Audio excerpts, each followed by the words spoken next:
Perkenalkan, nama saya Aprilia Sana dari kelompok 2 dan saya akan meresume jurnal-jurnal di bawah sini. Baik, di sini saya akan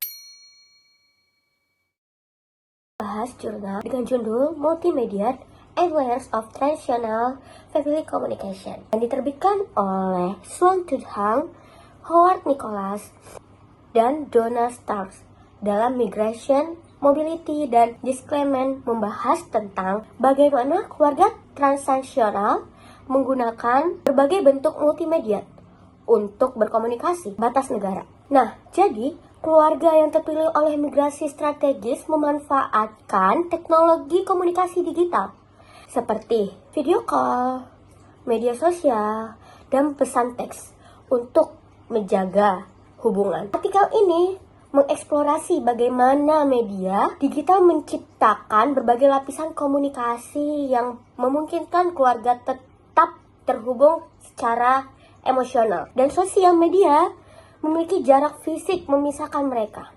Tetapi dengan penggunaan adanya sosial media ini, jarak fisik itu tidak lagi menjadi hambatan, di mana mereka bisa menggunakan sosial media itu menjadi alat untuk mereka saling bertukar kabar. Nah, penulis juga menganalisis tentang yang dihadapi dalam pengguna teknologi ini, seperti perbedaan zona waktu, pembatasan teknologi, dan juga perbedaan antara negara lainnya.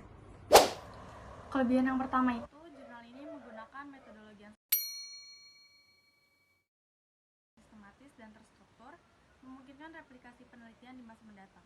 Kemudian yang kedua, penelitian ini menyajikan analisis yang komprehensif terhadap data, memberikan wawasan yang lebih dalam tentang topik yang dibahas. Kemudian yang ketiga, topik yang diangkat sangat relevan dengan isu-isu terkini dalam bidangnya, menjadikan penting untuk penelitian lanjutan dan aplikasi praktis. Kemudian kelebihan yang keempat itu, jurnal ini mencantumkan banyak referensi dari sumber-sumber terpercaya, memberikan dasar yang kuat untuk argumen dan temuan yang disajikan. Kemudian yang kelima, hasil penelitian memberikan kontribusi signifikan terhadap pengembangan teori dan praktik dalam bidang terkait. Kelebihan-kelebihan ini menunjukkan nilai tambah dari jurnal tersebut dalam konteks akademis dan praktis. Ada kekurangan pada jurnal ini. Yang pertama, sampel penelitian yang kecil, hanya satu keluarga Vietnam yang diobservasi. Secara metodologis, untuk memungkinkan kesimpulan yang lebih umum, diperlukan sampel yang lebih besar. Yang kedua, observasi hanya didasarkan pada satu episode interaksi keluarga selama 20 menit saat menonton TV.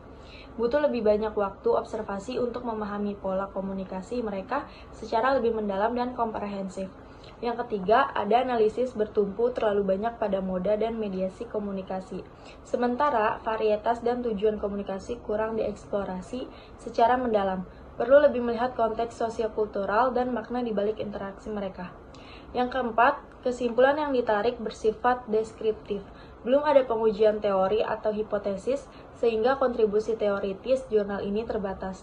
Yang kelima, referensi yang digunakan masih terlalu sedikit untuk menopang analisis yang dilakukan. Perlu lebih banyak mengkaji literatur terlebih dahulu. Yang keenam, gambaran yang disajikan terlalu spesifik pada konteks keluarga Vietnam di Australia. Lihat generalisasi untuk berbagai konteks keluarga transnasional lainnya. Nah, berikutnya itu ada metode. Metode penelitian apa sih yang kita ambil di dalam jurnal kita ambil ini? Jadi metode yang kita gunakan itu adalah metode kualitatif. Metode kualitatif itu apa sih? Nah, metode kualitatif ini adalah metode yang sifatnya deskriptif atau cenderung menggunakan analisis.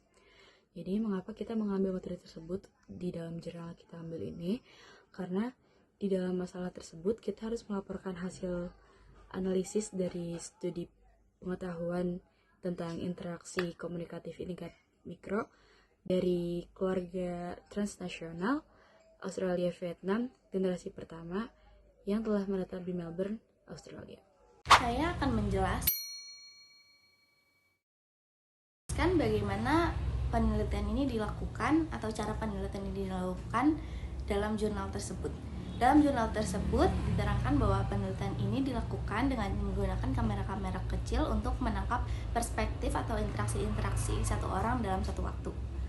Nah, cara meneliti ini juga dilakukan pada kelas kimia oleh Galloway dan Bridge pada 2016 atau hanya menyertakan orang lain sebagai pelengkap seperti pada penelitian perselancar Sifon Evers pada tahun 2015.